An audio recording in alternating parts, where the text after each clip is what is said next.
on Kike Podcast. Tervetuloa! Saat tuoretta tietoa ilmastoviisaiden elintarvikkeiden kysynnän kehityksestä maailmalla.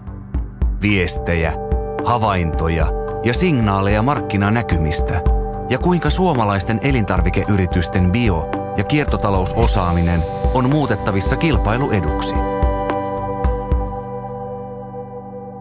Täällä on tänään markkinatietoa tarjolla 5 markkina-alueelta. Saksasta, Italiasta, Tanskasta, Iso-Britanniasta ja GCC-maista, eli Arabiemiraateista, Saudi-Arabiasta, Kuwaitista, Qatarista, Bahrainista ja Omanista. Minä olen Eeva-Liisa Lilja Fennopromosta ja toimin tämän katsauksen juontajana. Tämän katsauksen toteuttaa kiertotaloudesta lisää kilpailukykyä elintarvikevientiin hanke, eli Kike-hanke. Näitä katsauksia toteutetaan yhteensä 6 ja katsaukset ovat myös jälkikäteen kuunneltavissa podcastina. Hienoa, että sinä olet kuulolla. Tämä Kike-hanke on rakentanut tiedonkeruuverkoston yhteensä 10 markkina-alueelle. Tämä sinivalkoisten agenttien verkosto kerää näistä maista markkinahavaintoja, kuinka kestävän kehityksen mukaisen ruoan kysyntä ja tarjonta kehittyvät maailmalla ja miten ympäristölainsäädäntö muuttuu ja millaisia ovat nämä kiinnostavat hiljaiset signaalit ilmastoviisaan kulutuskysynnän muutoksista. Tällä kaikilla tiedonkeruulla pyritään siihen, että saadaan selville, missä on sitä kilpailuetua ja markkinarakoa suomalaiselle elintarvikeosaamiselle. Mennään pidemmittä puheitta ulkomaisten asiantuntijoiden esittelyyn ja meillä on paikalla Italiasta Jenni Mäkipää tosiaan Finnica Consulting täältä Milanosta Italiasta. Tervetuloa kaikille. Ja sitten Saksasta. Guten Morgen, hyvää huomenta kaikille. Arja Eisenblätter, Ludwigsburg, Etelä-Saksa. Ja sitten Britanniasta. Rita Smalley & Co. Täältä Hampshirestä. Tanskan edustaja esiintyy meille videolla. Olemme tallentaneet häneltä haastattelun maanantaina 11.9. Hän on Jannie Westergaard. Ja sitten GCC-maita edustaa Kari Laihonen. Hyvää huomenta. Tässä tällä hetkellä Turussa. A3 Beveragesiskan yritys Dubaissa. Samoin meillä on linjoilla Kike-hankkeen puolesta Jukka-Pekka Inkinen, markkina-analyytikkö Fennopromosta. Te kaikki olette pitkän linjan elintarviketoimialan ja kansainvälisen kaupan tuntijoita. Ja on ilo, että olette täällä mukana ja saamme kuulla teidän näkemyksiänne tästä markkinan kehityksestä.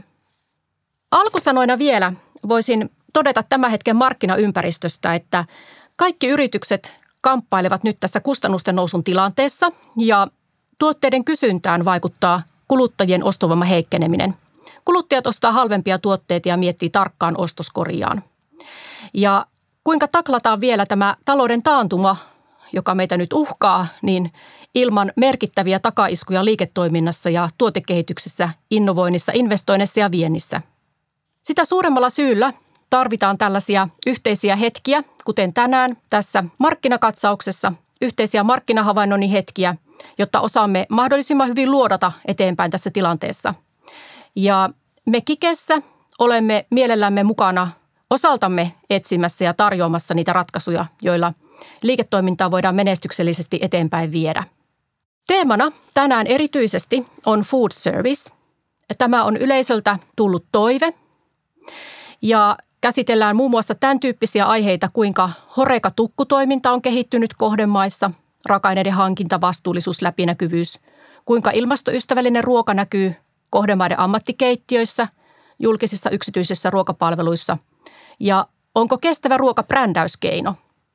Näkyykö vastuullisuus luomu esimerkiksi ja kestävät valinnat ravintoloissa ja kuinka?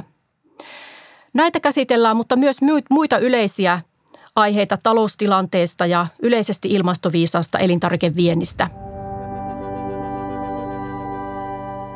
Mennään näiden alkupuheiden jälkeen varsinaisiin maaraportteihin ja annan sitten puheenvuoron Italiaan, Jenni Mäkipäälle Milanoon.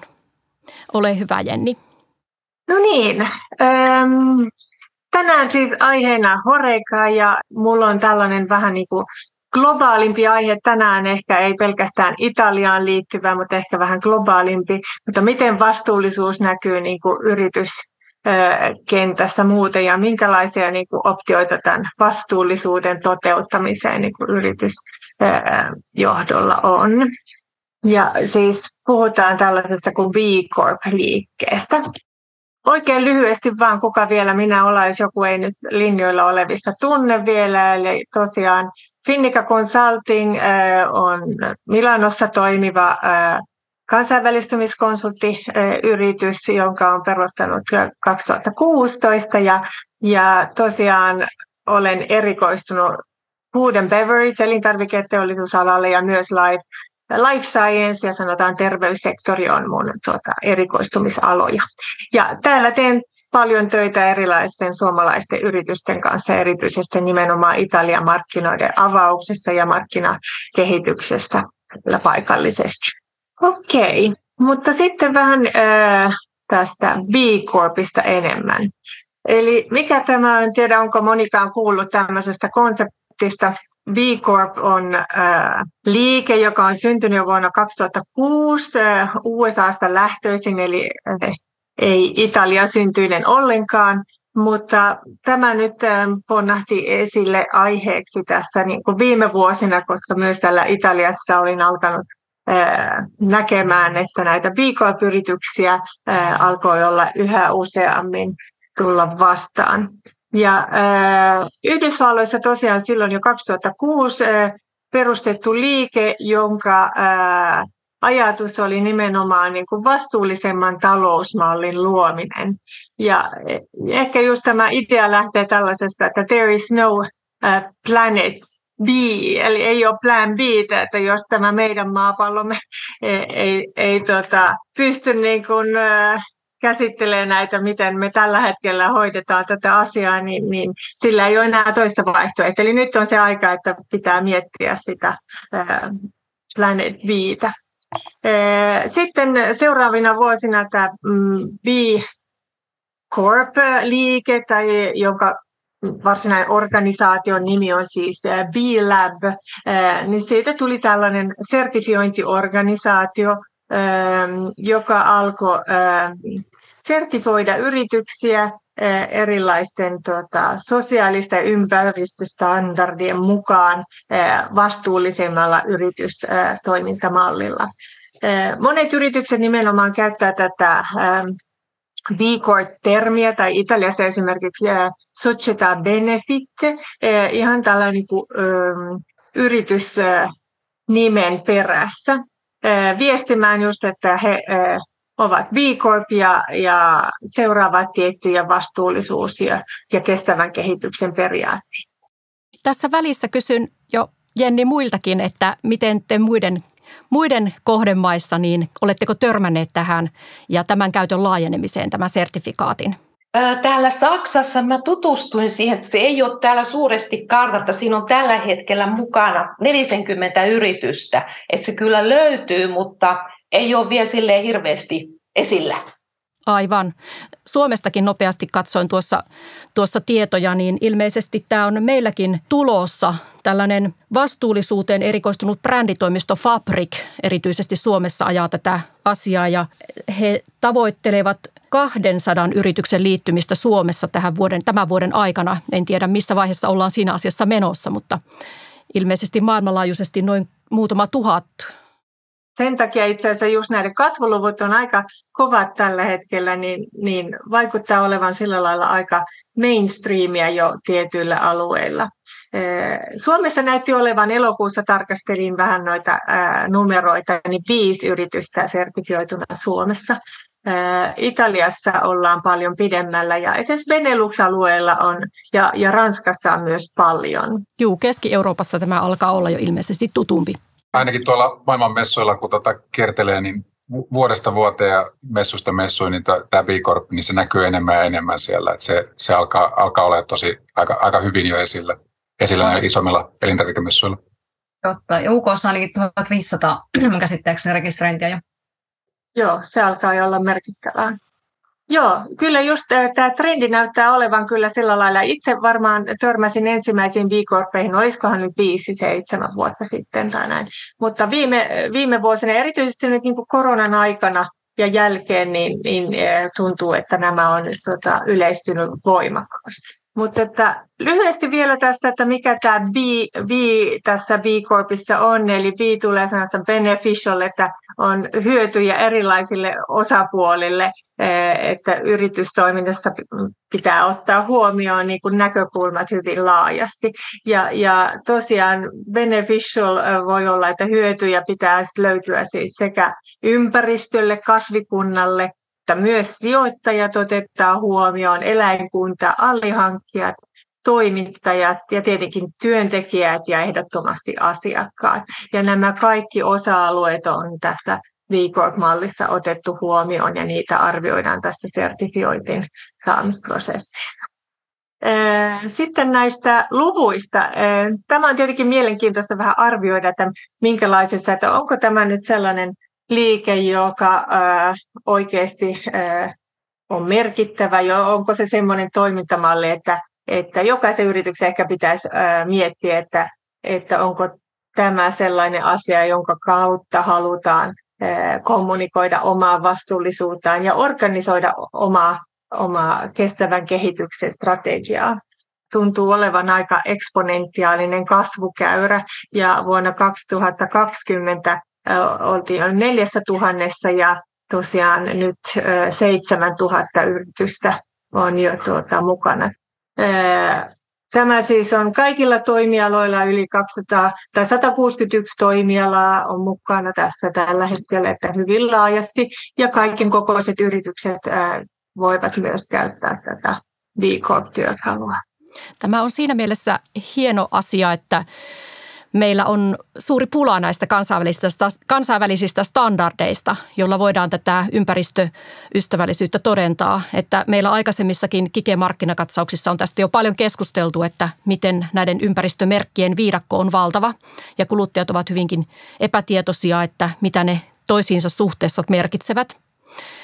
Niin katsotaan, että voisiko tämä olla yksi semmoinen laajeneva malli myöskin sitten elintarviketuotteissa ja yrityksissä. Jenni, ihan lyhyesti vielä, jos haluat tiivistää.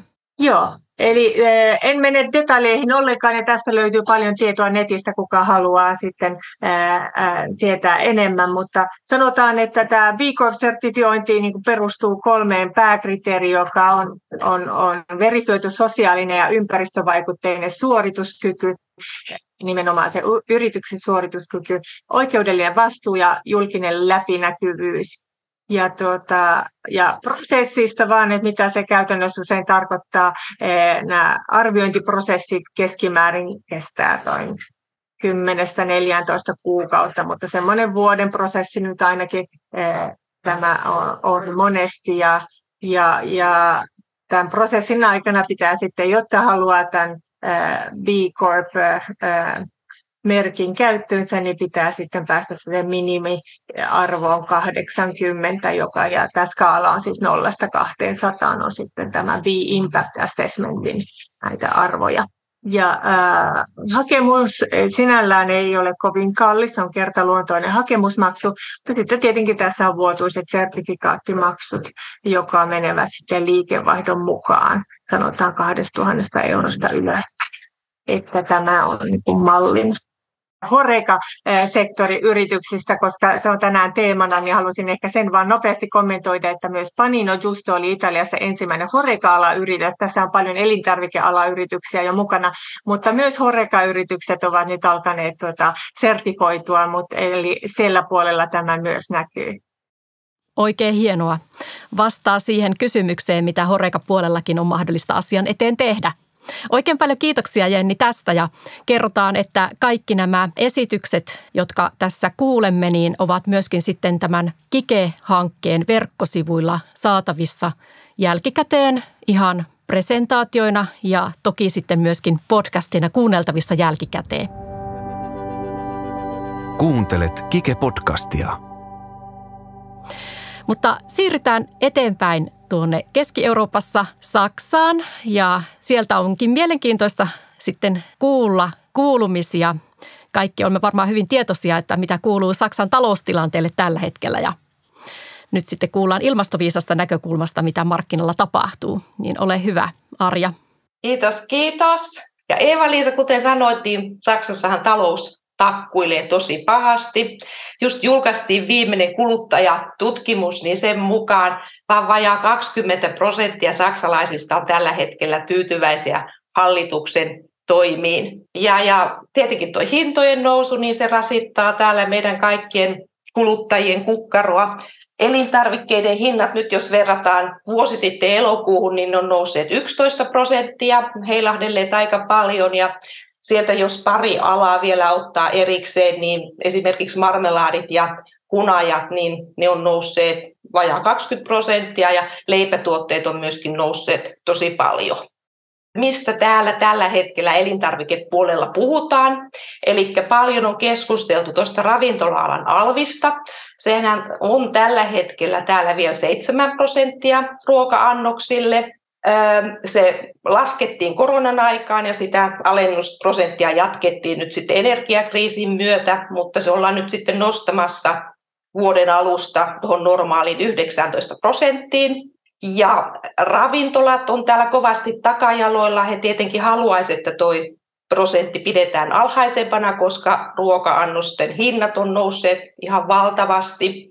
Mutta todennäköisesti ensi vuoden alusta on sitten ruuille ja juomille ravintoloissa toi veroprosentti tuon 19. Ja sitten ravintola-alaa tällä ja muitakin aloja rasittaa pahasti henkilöstöpula. Ja se näkyy täällä ihan käytännössä, kun monia tuttuja ravintoloita on menossa, niin niissä on esimerkiksi alkuviikosta on iltaisin ovet kiinni, koska siellä ei henkilöstöä ole tarpeeksi käytössä. Ja sitten tietenkin varmaan Saksan byrokratiasta olette kuulleet, että sitä yritetään joka alalla täällä jonkun verran vähentää. Ja sitten mielenkiintoinen juttu, mikä täällä nyt tuli, varmaan hyvä tietää kaikille, on tämä pakollinen uusi eläinten hyvinvointimerkintä. Se tulee aluksi vaan Saksassa kasvatettujen possujen tuorelihalle, mutta sitä ollaan suunnitelmissa kylläkin laajentaa. Se on sellainen 5 kategorian merkintä lihapakkauksissa, se tuorelihassa, eli miten sikoja pidetään. Että onko ne sijat pelkästään karsinoissa, saako ne raikasta ilmaa, miten paljon niillä on tilaa, vai onko se sitten ihan luomulihaa. Eli ihan sen mukaan selkeä ostopäätös sitten asiakkaille, mitä sianlihaa ostavat. Henkilöstöpula vaivaa myös Suomea, että se on sinänsä mielenkiintoinen tieto, että Saksa maahanmuuttajien lainausmerkeissä paratiisi, niin sielläkin koetaan henkilöstöpulaa. Joo, sitten toinen mielenkiintoinen merkki, jota todennäköisesti tulette myös näkemään, kun tulette Saksassa käymään, niin on tämä uusi ja vapaaehtoinen kylläkin biomerkintä, mikä on tullut Horeca-sektorille. Eli se on niin sanottu olympiamalli, eli se on tavallaan kopioitu Tanskasta. Se on Tanskan mallin mukaan, missä se on toiminut hyvin. Eli ravintolat saa tuollaisen biomerkinnän, jos he käyttää keittiössä ruoan valmistukseen 30% bioa. Täällä Saksassa ollaan varovaisempia, että tähän ohjelmaan saataisiin mahdollisimman paljon yrittäjiä mukaan. Eli pääsee jo 20% bio-osuudella tähän ohjelmaan mukaan. Ja sitten jos siellä keittiössä käytetään vajaa 90% bioa, niin sitten jo saa hopeamitalli ja sitten kultamitalliin pääsee, jos on ihan täysin biokeittiö. Eli nähtäväksi nyt miten nämä yritykset ottaa tämän merkinnän vastaan. Kuten sanottu, tämä on vapaaehtoinen. Sitten mä otin tähän pienen tällaisen kivan ravintola-checkin täältä meiltä Stuttgartista.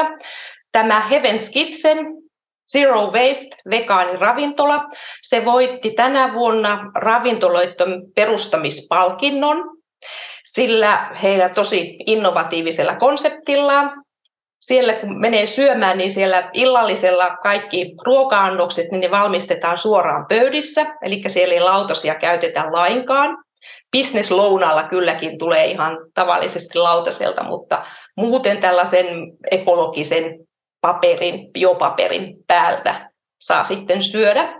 Ja vihannekset ja kasvikset siellä käytetään kokonaan, eli kuoret ja varret. on mukana ja heillä on siellä ravintolan kellarissa oma kompostointilaite.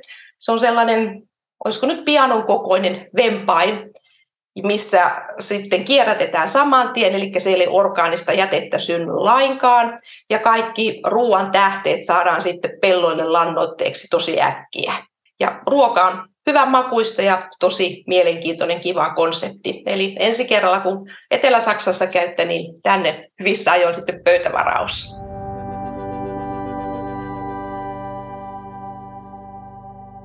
Ja sitten mä elokuussa kävin vähän kylillä, eli tuolla pääkaupungissa Berliinissä. Siellä oli avoimien ovien päivä kaikkiin ministeriöihin. Ja minä marssin tietenkin tuonne maatalous- ja elintarvikeministeriöön, Cem Özdemirin valtakuntaan. Tosi paljon mielenkiintoista asiaa. Pongasin tähän nyt sieltä ministeriön puutarhasta nämä ministerihunajat.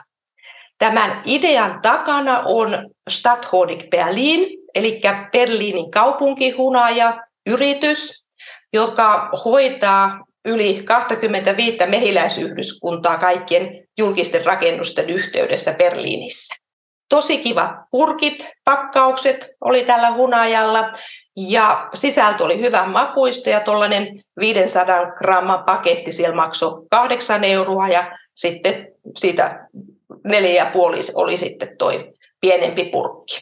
Kertoo, että ollaan yhteisellä asialla, viranomaiset mukana. Joo, se oli tosi mielenkiintoinen käynti. Eli siitä, jos joku haluaa kuulla lisää, mitä siellä kaikkia ole, niin mä pystyn kyllä sitten antamaan vielä lisätietoa, mutta kun ei tähän pakettiin mahdu enempää.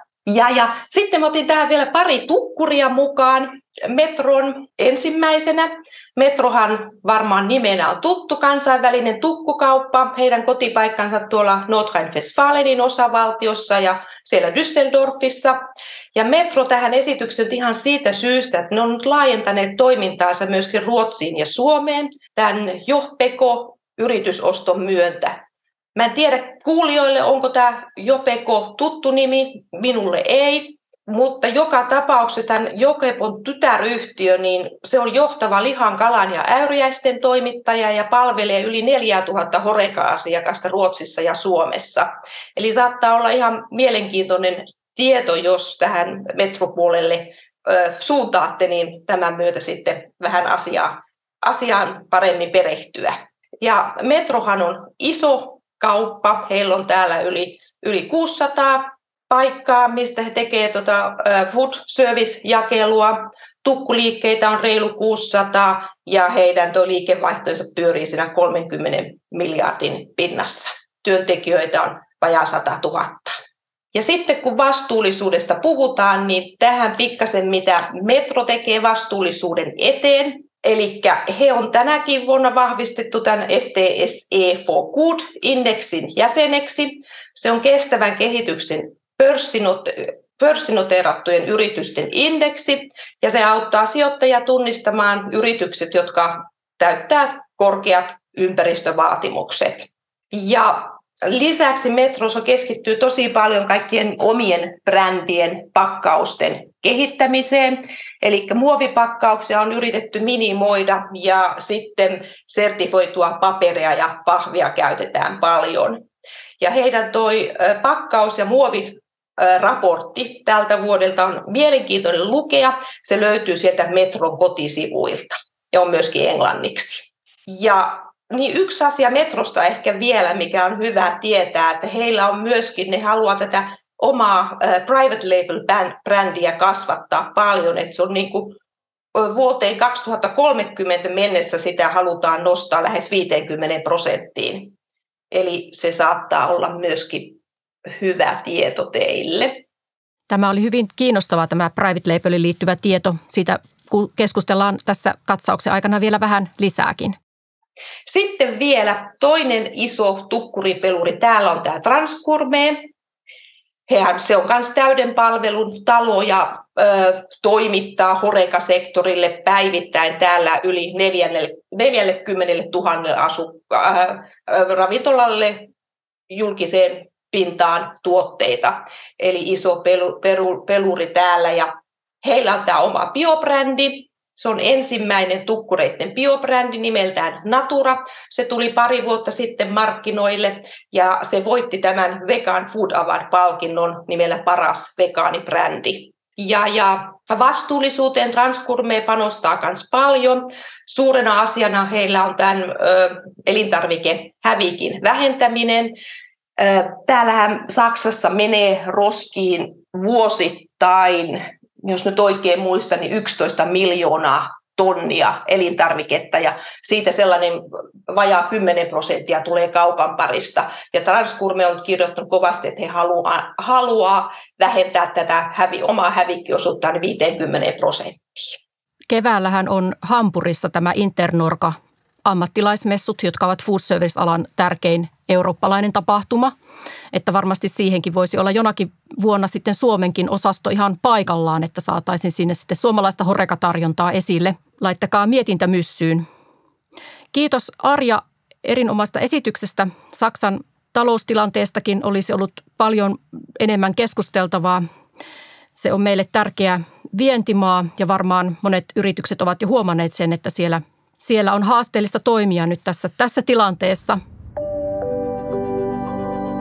Kuuntelet Kike-podcastia. Kike-podcastit pitävät sinut ajan tasalla, kuinka ilmastoviisas elintarvikemarkkina maailmalla kehittyy. Mennään eteenpäin sitten tuonne saarivaltioon ja pääsetään Rita-ääneen ja aiheeksi Iso-Britannia, niin olehan hyvä. Joo, eli vaihdetaanpa maata tosiaan UK:hon ja välillä sivutaan Irlantia. Eli tosiaan nimeni on Rita Smalley ja asun täällä Etelä-Englannissa Hampshiressa. Mä oon ollut jo 23 vuotta Englannissa. Osa varmaan teistä saattaa mut aikaisemmin jo tunteekin. Ja mä autan täältä käsin suomalaisia yrityksiä yleensä UK-markkinoilta tai Irlantiin tai myöskin välillä kansainvälisesti, mutta monesti yhteistyössä toisten kanssa. Ja ruokapuoli on yksi ala tai osasektori, millä mä teen töitä. Että mä teen paljon niin kuin yksityisten yritysten kanssa niiden omien tarpeiden mukaan. Jos aloitetaan tuosta UK:n Horeca-puolesta, niin tosiaan se tunnetaan nimellä Food Service Sector. Horecasta ei ehkä sillä tavalla niin puhuta täällä. Ja ehkä semmoinen niin kuin nopea päivitys voisi olla tosi hyvä. Eli meillä toi ruoan inflaatio kävi maaliskuussa jopa yli 19% vaiheella, ja nyt se on onneksi tippunut noin 12,7, että 5 kuukautta on laskua. Ennuste on, että se tippuisi tuonne 10, että nyt näyttäisi, että mä ymmärsin, että Suomessa olisi niin kuin, oltaisiin menossa lamaa kohti, me ollaan oltu siinä hilkulla, yritetään pyristellä sen toiseen suuntaan. Meillä on ollut tosi märkä kesä, eli meillä tuli helteet nyt, kun tuli syyskuu, ja toi myynti vissiin hyytyi tässä kesällä aivan täysin, niin paljon, että online veti ehkä vähän paremmin. Ja meillä on myöskin työvoimapulaa, ja kuluttajat on tosiaan varovaisempia, koska meillä on korotkin aika korkealla. Noi post-Brexitin, mitä tulee näihin maahantuontitarkastuksiin, se voi olla mielenkiintoinen tieto teille, eli niitä on jälleen kerran lykätty, eli ne oli tarkoitus tulla voimaan, tämä taisi olla 5. lykkäys sarjassamme, niitä oli tarkoitus tulla voimaan lokakuussa tänä vuonna, mutta ne on nyt siirtynyt tuonne tammikuulle 2024. Nähtäväksi jää, että tuleeko se voimaan. Tämä food service-sektori tai Horeca, niin UK:ssa on tosi iso, se on tosi pitkälle kehittynyt, se on tosi fragmentoitunut ja se on aika monimutkainen. Eli se on jaettu tälleen 3 osaan niin kuin perussektorin, eli retail, travel ja leisure, jossa on noin 81 000 liikettä. Ja sitten on hotellit, pubit ja ravintolat, eli tämä out of home market, joka on noin 164 000. Ja sitten on tämä kontraktorisektori, missä on noin 116 000. Eli yhteensä siellä on yli 350 000 toimijaa tai paikkaa. Nähtävästi puhutaan liiketoimintapaikoista. Ja nämä tiedot löytyy, tosi kattavasti löytyy tietoa tuolta Federation of Wholesale Distributors, eli tämä tukkureiden sivut, mikä on www.f2vd.co.uk. Eli sieltä voi, kaikki ne, joita kiinnostaa mukaan tämä food service-sektori, niin kannattaa käydä katsomassa, kun siellä on todella hyviä videoita. Et sitten ainut on, että kun miettii sitä UK-markkinaa yleisesti, niin kannattaa miettiä se oma fokus. Eli koska niitä outlet-tyyppejä on niin monta myöskin näiden 3 isomman kategorian sisällä, niin myöskin sitä hajontaa on tosi paljon. Onko sulle, Rita, tullut asiakasyhteydenottoja tähän food service-sektoriin liittyen? Että onko suomalaiset tunnistaneet tämän mahdollisuuden? On, eli me tehtiin itse asiassa vielä, oliko se tämän vuoden puolella, vai me tehtiin tässä vähän niin kuin siinä koronan kynnyksellä ennen ja jälkeen, niin justiin yksi projekti, jossa katsottiin tähän ruokajätteeseen ja sen niin kuin vähentämiseen liittyen. Ja silloin puhuttiin paljon tästä.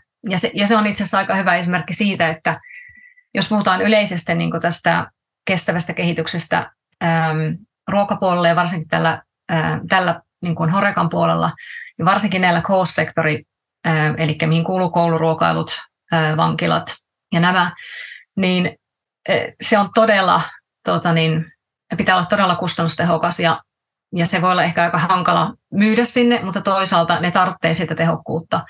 Eli oikeastaan pisimmälle me päästiin Skotlannissa. Skotlanti on hyvin samantyylinen kuin Suomi sillä tavalla, että ne on enemmän niin kuin sitoutuu tähän tällaiseen kestävän kehitykseen ja saa mun mielestä nopeammin aikaa asioita. Eli on hyvä aina muistaa, että UK:ssa on periaatteessa 4 maata, eli Englanti, Skotlanti, Wales ja sitten myöskin Pohjois-Irlanti, jotka tietyissä asioissa toimii hieman eri tavalla. Tästä on todettu, että tämä brittien lähtö EU-sisämarkkinoilta ei kuitenkaan niin paljon vaikuttanut Suomen vientiin kuin pelättiin. Eli edelleenkin UK on kyllä tavoittelemisen arvoinen kohdemarkkina meidän puolen yrityksille, ruoka-alan yrittäjille. Kyllä, ja tietenkin kaikki noi sellaiset, jotka niin kun on yrityskohtaisia kysymyksiä, ne pystytään selvittämään, ne pystytään kaikki testaamaan. Eli sitä ei kannata tosiaankaan pelätä, koska jos te myytte jo 3. maahan, niin UK on periaatteessa 3. maa. Sillä tavalla se ei muuta sitä käytäntöä. Eli ravintola-ala on kaikista isoin tästä Horecan niin sektoreista, ja se on itse asiassa tuo UK Easing Out-markkina on jopa 95 miljardia puntaa.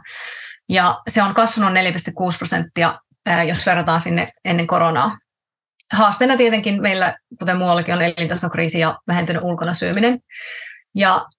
Mutta se, mikä on positiivista, niin nyt nämä uudet avaukset on lähtenyt kasvuun ja ne ylittää nyt sen, että miten paljon niitä on mennyt kiinni. Eli niin kuin meillä on ollut tietenkin ylitarjontaa tällä puolella paljon ja tavallaan se puhdistaa ehkä sitä markkinaa ja nyt punnitaan, että kellä on niin kuin, ehkä kestävä liiketoimintamalli on se yksi, mutta kestävä siis tietenkin ihan tällä sustainability-teemalla ja sitten ihan perinteisessä bisnesmielessä. UK:ssa on sellainen erikoisuus kuin buying groups, eli nämä pienemmät toimijat on liittoutuneet yhteen, jotta ne sais paremman diilin, eli buying power, kun ne yhdistää voimat. Niin ne on ehkä erilainen eläin kuin jollakin muulla markkinalla, mutta niitä ei tarvitse pelätä, ne hyvin paljon toimii samalla tavalla kuin tukkurit. Ja tosiaan avainjärjestöjä ja muita on esimerkiksi tämä Food and Drink Federation, mikä on tavallaan se kattojärjestö, mikä on www.fdf.org.uk. Ja sitten varsinkin tuonne niin hospitality tai tuonne ravintola-alalle, niin siellä on tällainen www.restaurantonline.co.uk. Eli se on entinen Big Hospitality. Hyvä, kiitos Rita. Mennään reippaasti eteenpäin aiheesta. Eli mä ajattelin, että vähän, niin kuin jos mietitään tätä Horeca-sektoria, niin conscious choices on yksi, mikä nousee. Ja ehkä se niin kuin, sen alalta se, että kuinka usein ja mitä syödään. Ja niin kuin miten ehkä kuluttaja tosiaan, ei kuluttaja, tai siis myöskin kuluttaja siellä ravintolapuolella asiakkaana, miten ne haluaa, niin kuin mitä ne etsii. Ja alkoholin suhteen esimerkiksi, niin kuin, mikä liittyy tähän conscious choices ja tuohon in the spirit teemaan, niin on se, että tämmöiset niin kuin alkoholittomat tai vähän alhainen alkoholituotteet, niin niitä näkyy nyt tosi paljon. Ja sitten retro love, niin siellä on paljon tuommoisia uudelleen elvytettyjä ja lämmitettyjä jälkiruokia. Ja sitten tietenkin nature's gifts, eli justiin tämmöinen foraging, eli forage finds, se näkyy esimerkiksi pizzassa, mikä pizza on niin kuin omana trendinään hyvin edelleenkin kasvava ja niin kuin voi hyvin. Yleisesti ottaen tuommoinen isompi trendi on ehkä toi reducitarianism, eli vähennetään, eli ei kokonaan eliminoida noita ruokatuotteita. Oikein kiinnostavia kuulla ja sovellettavissa myös Suomeen. Se on hienoa, että saadaan näitä näköaloja sieltä sitten vähän meillekin tähän omiin liiketoiminnan suuntaamiseen. Kyllä. Mä itse asiassa tässä voidaan puhua hieman siitä, että kuinka myydä sinne HoReCa-sektorille, mutta ehkä niin tärkeänä on se, että se on kuitenkin erilaisempi kuin tuonne suoraan, jos myydään vähittäiskauppaan.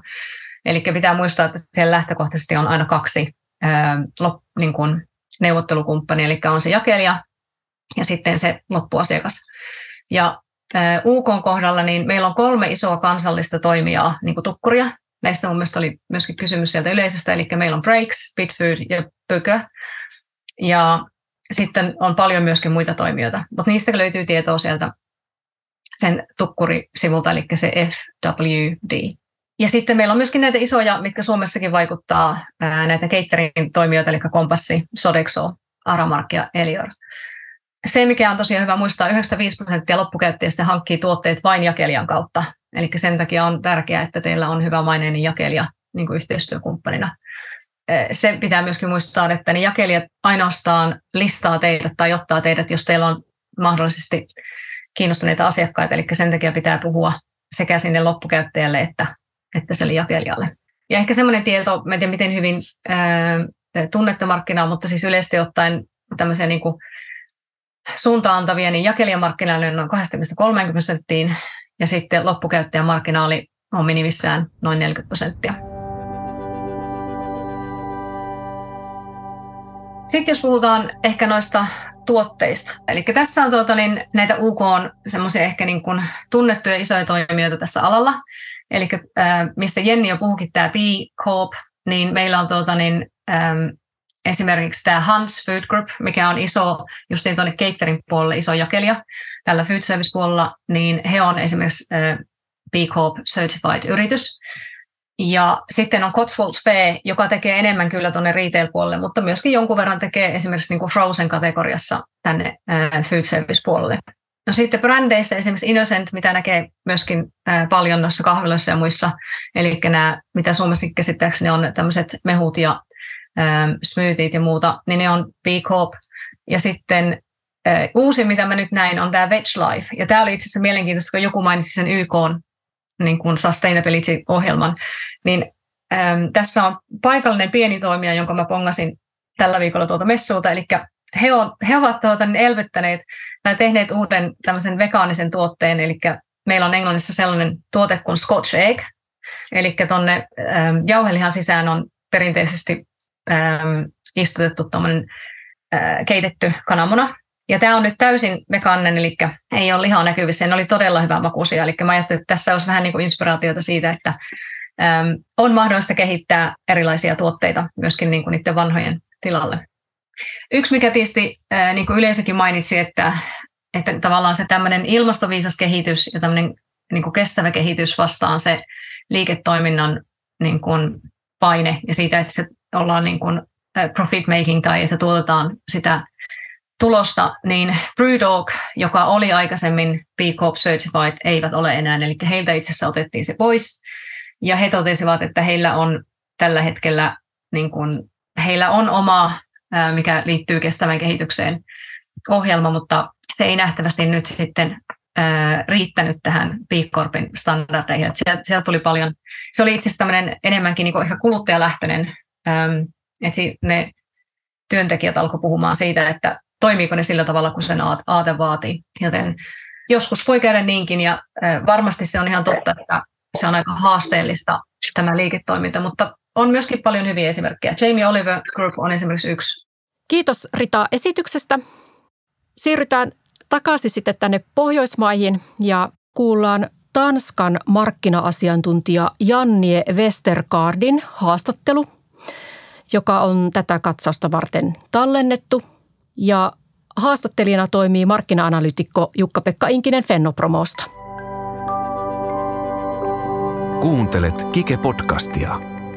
Kike-podcastit ovat uudenlainen tapa kuulla ja jakaa markkinatietoa yhdessä elintarvikealan kasvun ja kansainvälistymisen edistämiseksi.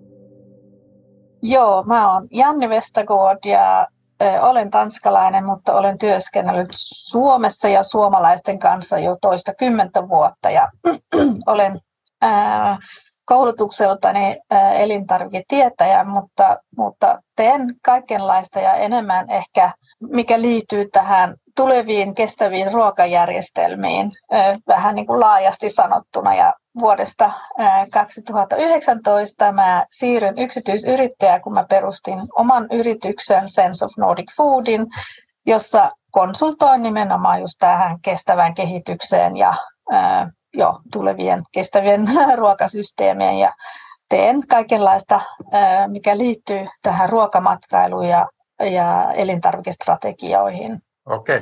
Miten osaatko sanoa, kun asustelet siellä Tanskassa ja olet tosiaan pitkään sitä markkinaa seurannut, niin osaatko sanoa noin yleisemmin, että mitä tuolle Tanskan elintarvikemarkkinalle nyt tällä kertaa kuuluu? Että ainakin vähän huhuja kuuluu, että esimerkiksi Irma olisi mahdollisesti niin kuin lopettamassa. Joo.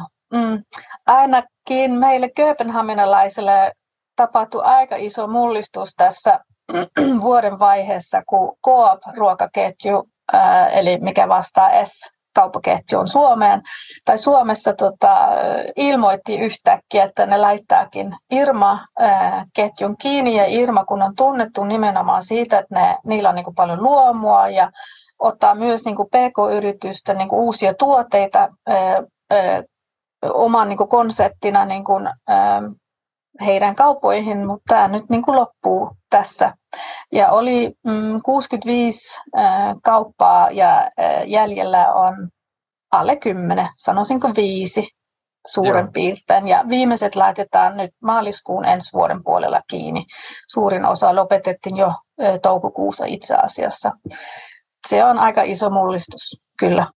Samalla niin kuin Aldi lopettaa myös toiminnansa täällä Tanskassa, mikä on myös mielenkiintoista. Että meillä on niin kuin se laatuketju toisella puolella, Coopin Irma-ketju, ja sitten on Aldi toisella puolella, joka on nimenomaan just nämä alennusmyymälöiden joukkuessa. Että aika mielenkiintoinen sille niin kuin mullistus koko markkinoille Tanskassa. Joo. Onko se Irma sitten, niin liittyykö se niin kuin luomun kysynnän niin kuin laskemiseen vai onko sille jotain muuta? Se mitä nyt on jälkikäteen, tai siis tällä niin kuin analysoitu ihmiset ja mediat sun muuta, että sehän liittyy enemmän siihen, että Coopilla on hirveät tapot. Heillä niin kuin kuluttajat niin kuin muuttuu niin kuin muualle. Se liittyy enemmän tähän semmoisen ison sisäisen niin kuin muutoksen, että ne laittaa myös, niin kuin niillä oli 5 erilaisia ketjuja ja tämän jälkeen on 2 jäljellä. Eli Coop, tämmöinen niin kuin isompi ketju, ja sitten Coop 365, joka on sitten tämmöinen alennusmyymälä. Niin, kyllä. Miten tuosta yleensä niin kuin havainnot Tanskasta, näistä nimenomaan ilmastoviisaista elintarvikkeista ja niiden niin kuin kehityksestä, niin osaatko sanoa viimeisimmät? Täytyy sanoa, mulla oli semmoinen, että tuli mieleen, että tilastot sen kertoo. Ja tilastot kertoo muun muassa se, että tanskalaiset ovat edelleen kovia lihansyöjiä.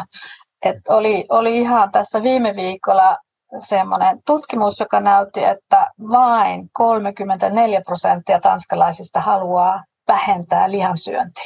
Se on aikamoinen asia, jos ajatellaan niin kuin tämä ilmastoviisaus ja muutakin, ja vastuullisuus tietysti. Niin. Se nyt saa nähdä, että miten nopeasti se tavallinen se proteiinimuutos tuli tapahtumaan, että rakennetaan kasvisproteiinitehtaita niin kuin Tanskassa, mutta esimerkiksi tämä isoin, mikä nyt tulee avaamaan ovensa tässä lokakuussa, se on hollantilaisomistuksessa, ja siis tämä tanskalainen markkina on silleen niin kuin aika mullistavassa tilanteessa.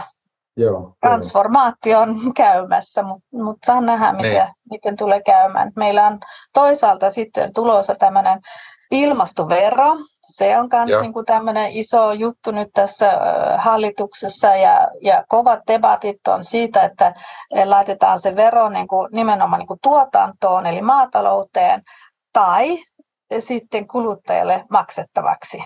Se on niin kuin iso, että mittaukset näyttää, että jos ilmastotavoitteet pitäisi saavuttaa, pitäisi laittaa se vero niin kuin nimenomaan niin kuin maatalouteen. Mutta sitten maatalous, kun on niin iso Tanskassa, saa nähdä, että miten se lobbyismi siinä ja kaikki mekanismit niin kuin sen miten se tapahtuu. Että hallitus on siitä niin kuin selvittämässä juuri nyt. Ja sitten meillä on tulossa tämmöinen ilmastomerkki, sekin on työn alle. Ja on monia tämmöisiä merkkejä niin kuin ilmassa, että kuitenkin niin kuin Horeca-puolella halutaan niin kuin nimenomaan pystyä tähän niin kuin luomupuolella, kun taas niin kuin päivittäistavarakaupat meni ihan tuonne alennusmyymälän niin kuin linjalla. Joo. Siis ilmeisesti inflaatio niin kuin vaikuttaa sitten aika paljon ja kaikki. Joo, inflaatio, joo. Vaikka se nyt näyttää, että se on pienempi kuin mikä se on muualla Pohjoismaissa esimerkiksi. Tanskan kruunu on kova valuutta kuitenkin, että tavallaan niin kuin ne heikot merkit, mitkä tuli niin kuin alkuvuodesta, ne on vähän niin kuin laskemassa, että Tanskan talous on vakaa ja vahva. Eli se inflaatiolla ei enää silleen voida niin kuin selittää kaikki, mitä alkuvuodesta niin kuin ajateltiin. Mutta sitten toisaalta kuluttajakäyttäytyminen näyttää siltä, että ihmisillä ei ole saman verran rahaa kuin koronan aikana esimerkiksi. Että ne ovat niinku siirtymässä tähän niinku discounttipuolella. Että siinä on aikalaiset tämmöiset mekanismit nyt niinku seurata. Miten sä mainitsit tämän ilmastomerkin, niin onko Tanska tekemässä omaa kansallista tällaista niinku ilmastoviisasmerkkiä? Joo, että siinä on niinku, tulossa jotain, mutta nyt en tiedä, kun se ilmastovero on kans tulossa, että miten ne liitetään niin kuin yhteen, että se työ siinä, että ihan en ole kuulunut oikeastaan paljon mitään siitä nyt viimeiset kuukaudet, mutta tulossa on, mutta varmaan jotain taas tätä. Se maatalous on niin vahvaa Tanskassa, että ne haluaa jotain ja kuluttaja haluaa jotain muuta. Ja organisaatiot siinä keskellä sitten yrittää niin kuin selvittää asiat niin kuin hallituksen ja muun niin kuin politiikan kanssa. Että. Joo. Mites niin kuin jos miettii kuluttajien tätä asenneilmastoa ja ostokäyttäytymistä niin kuin nimenomaan tähän ympäristöystävällisiin tuotteisiin, niin onko siinä tapahtunut muutoksia? No jos puhdasti ajatellaan niin kuin kuluttajatrendit ja ostostrendit, sitten luomun käyttö on niin kuin vähenemässä, mutta taas jos mennään niin kuin vähän syvemmällä näihin tilastoihin, näyttää siltä, että se on nimenomaan niin kuin lihan puolella, että ihmiset ei enää ostaa niin paljon luomulihaa enää ja ehkä se on just sitä inflaatiota, mutta voi myös olla se, että ne, joka ennen niin kuin osti enemmän luomulihaa, on siirtymässä niin kuin kasvispuoleen, että siinä on kanssa pitäisi mennä vähän syvemmällä, mutta ylipäätänsä luomun käyttö on vähenemässä, tai se myynti on niin kuin laskemassa. Mutta Tanska on edelleen tietysti niin kuin maailmanluokkaa, kun ajatellaan niin kuin kuluttamista, luomukuluttamista. Onko sulla jonkin tyyppisiä vinkkejä niin kuin elintarvikeyrityksille, mitkä ovat ehkä kiinnostuneita Tanskan markkinasta tai ovat jopa niin kuin tulossa sinne? Joo, tietysti on, koska siellä mun mielestä on aina ja on edelleen niin kuin rakoon suomalaisille tuotteille, koska Suomessa osataan niin kuin aika paljon asioita, mitä ehkä ei Tanskassa vielä on niin voimakkaasti esille, että just niin kasvisproteiinit ja kasvisproteiiniosat, tavallaan jos ajatellen niin kuin teollisuutta, että ne tarvii sitä, koska ne on, jos ei kova vauhtia, sitten ainakin muuttumassa sitä tuotantoa vähän niin kuin ilmastoviisampi, mutta että siinä on semmoista, että jos ajattelee ihan niin kuin teollisuutta Suomessa, tietysti se, mutta tietysti mä luulen, että ehkä se tärkeämpi asia on, että kun Suomi on pieni maa ja ei Tanskassa niin kuin tiedä hirveän paljon Suomesta, on tosi tärkeää, niin kuin, että pystyy kertomaan oman storinsa ja ottaa niin kuin se Suomi-palaa siinä niin kuin mukaan. Että Suomen puhtaus ja kaikkea tällaista, se on minusta tosi tärkeää, että se iso kuin pieni yritys, että pystyy sen kertomaan ostajalle. Myös niin kuin ajatellen just niin kuin food service ja Horeca.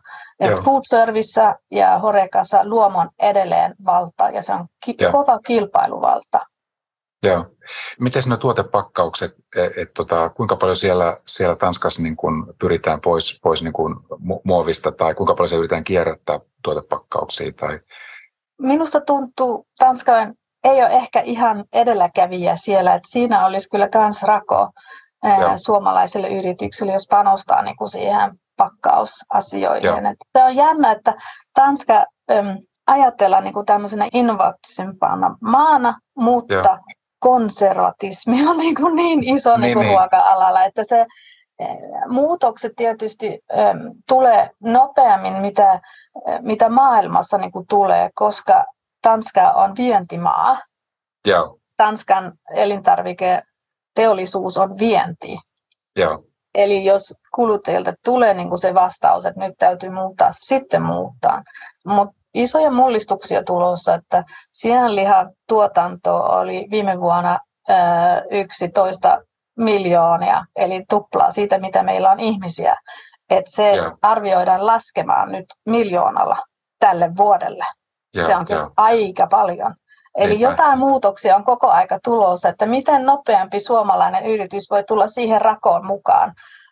Se on ehkä se tärkeä tavallaan niin kuin analyysi tässä. Kyllä. Hei, kiitos Jenni sinulle kovasti tästä haastattelusta ja ajasta.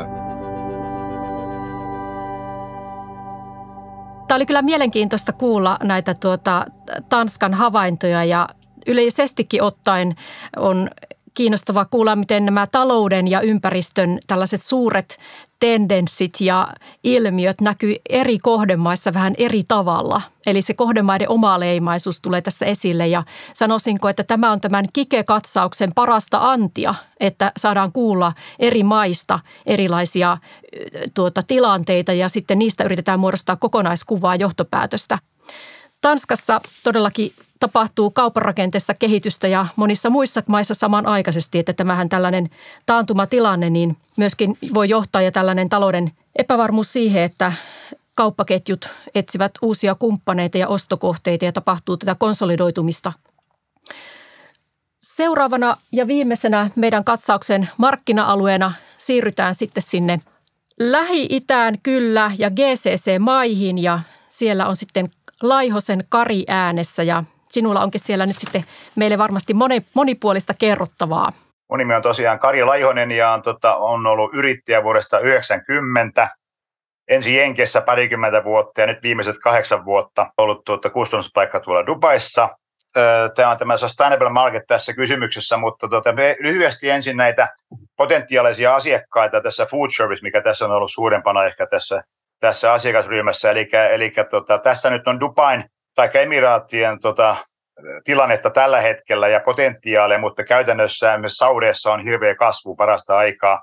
Eli siellä Saudi-Arabia myöskin haluaa avata myöskin tätä turismia, mikä tietysti tuo sitten potentiaalisesti hotelleita ja tämän alan Horeca-alan uutta potentiaalista volyymia. Eli tässäkin on tämä Dubain Emiraattien ennuste vuodelle 2025. 15-20% olisi vielä kasvua ja nimenomaan tämmöistä fine dining ja vähän premium-tuotteita myöskin potentiaalisesti on silloin myöskin saada markkinoille. Ja tässä sitten vastaavasti vähittäisketjuja, potentiaalisesti ihan sama tilanne, eli kasvun mukaan myöskin vähittäiskaupan volyymit tietysti potentiaalisesti kasvaa. Ja tässä on myös IKEA, on meidän asiakas tällä hetkellä, samoin kuin Carrefour. Eli IKEA on tietysti kaikille tuttu. IKEassa on tällainen Swedish Food Market, mikä on todella iso osa IKEOita Lähi-idässä verrattuna tänne Skandinaaviaan. Täällä on pieni nakkikioski niin sanottu ja muutama purkki, jota hilloja myydään, niin tuolla se on todella iso osa. Ja meillä on tällä hetkellä IKEOissa noin 50 eri tuotetta, pääasiassa ruotsalaisia tuotteita, koska IKEA on ruotsalainen ketju, mutta ihan samalla tavalla voidaan sinne ja on saatukin suomalaisia tuotteita. Kunhan tuotteet on pohjoismaalaisia, niin silloin IKEAlla se on ok. Carrefouriin me saatiin aika iso kauppa ruotsalaista vettä valitettavasti. On kaikki Vox Cinema elokuvateatterit, saatiin sinne tosiaan ruotsalainen vesi Evianin tilalle. Ja tässä tosiaan muutamia näitä vähittäisketjuja mainittuna ja vaan tuon esille siitä, että potentiaali on suuri. Sitten lähdetään tähän kestävyyteen, eli kun mainitsin jo sitä, että Emiraatit ja nyt myöskin Saudi-Arabia haluaa olla haluaa kasvaa ja olla suurta kaikessa ja parasta ja näyttöä. Nyt kun tämä sustainability on tullut esille viime vuosien aikana, niin molemmat maat haluaa olla siinäkin parhaita ja näyttää, tuoda esille, että vaikka molemmat elää öljyllä, niin he haluaa myöskin sitten vastaavasti korostaa ja tuoda esille tätä sustainability eli kestävyyttä ja ovat mukana tässä United Nation tässä sustainability-ohjelmassa. Ja Saudista sen verran, että tämän hetken sheikkihän on sinne alustavasti jo ilmoittanut, varmaan vahvistettukin jo rakentamassa uutta pientä Dubaita Saudin erämaahan, mikä olisi 100% sustainable. Eli rakennusvaiheessa jo kaikki tehtäisiin sustainability mielessä, eli he haluavat tuoda tämmöistä kiinnostusta maailmalta ja olla niin kuin edelläkävijöitä. Sitten vielä tähän takaisin lyhyesti tähän potentiaaliseen bisnekseen, niin tämä Gulf Food-messut, me oltiin ensimmäisen kerran siellä Finspringin vesien kanssa vuonna 2017. Tämä on sellainen messu Dubaissa joka helmikuussa, mikä on erittäin varten otettava, itse asiassa almost must to present, jos haluaa yrittää päästä markkinoille, koska tämä on niin iso messutilaisuus, sinne tulee tällä hetkellä Kaukoidästä potentiaalisia ostajia Kiinasta asti, ja myöskin Afrikan potentiaaliset maat on tullut tuonne viime vuosina. Viime vuonna se olivat ainakin mainostivat jo järjestäjät, että se oli jo Anukan kokoinen messu. Eli meillä ainakin lähti käyntiin Finspringin veden business lähti käyntiin tuolta messujen kautta, ja oli todella iso kiinnostus. Tässä me ollaan Business Finlandin boothissa mukana, muistaakseni vuonna 2017. Bonne on yksi meidän uusin tuote, oltu 2 vuotta nimenomaan täällä Ikeassa, näissä Swedish Food-markkinoissa, markkina retail sectionissa, ja tämä Bonne on tällä hetkellä 100% paper-based. Ja Ikeahan tuo sellaisen kampanjan, taikka ilmoitti itse asiassa 2018-2019, että vuonna 2021 heidän kaikki tuotteet olisi 100% plastic free. No siihen ei ihan päästy, mutta me tavallaan päästiin tämän Bonnen kanssa sisälle, vaikka me ollaan vähän kalliita siellä, niin päästiin sisälle sillä tavalla, että meillä on paperikartonki, ja nyt viimeksi vielä tämä korkkikin tässä on plant-based, eli tämä on 100% sustainable tuote, ja tietysti hyvät tuotteet myöskin, eli meillä on tämä mustikkapuolukka pääasiassa, nämä pohjoismaiset tuotteet tässä, nämä mehut, niin tämä sustainability on Ikealle erittäin tärkeä, ja vielä korostan sitä, että se Swedish Food Market on todella potentiaalinen iso volyymipotentiaali kaikille suomalaisille food and beverage tuotteille käytännössä, koska pohjoismaiset tuotteet ei tarvitse olla ruotsalainen, pohjoismaiset tuotteet on kaikki acceptable, jos muuten potentiaalisesti on mahdollisuutta. Ja Natural Nordic on meidän viimeisin tuote, mikä lanseerattiin tuossa korona-aikana, ja ihan lyhyesti vielä kokonaisuudessaan tähän sustainabilityin, niin se on ihan selvää, että tällä hetkellä, tässä on tullut muissa esityksissä esille, niin tällä hetkellä tämän inflaatiotilanteen vuoksi ja osalta sodan vuoksi, niin tuotteiden hinnathan on lähtökohtaisesti vähän korkeampia, ja se kuluttaja tosiaan on tarkentamaan sitä ostoskorin hintaa, eli potentiaalisesti se hinta on kuitenkin se viimeinen tekijä, eli National Nordicin tuotteet on aivan mahtavia, ja todella kova kiinnostus oli alussa, ja on edelleenkin, mutta se hintataso kontra kilpailu, tai vähemmän sustainable sanotaan näin, niin se hintataso on niin erilainen, että se kestää pidempään sen lanseeraus ja saada se potentiaalisesti tosiaan kiertämään, mutta uskotaan ja toivotaan, että inflaatio tasoittuu tässä vuosien mittaan ja myöskin sotakin joskus päättyy, että palataan tavallaan ennalleen, niin silloin taas ihmisten ostovoima paranee ja uskallus lähteä kokeilemaan uutta, toivottavasti potentiaalisesti taas sitten kasvaa.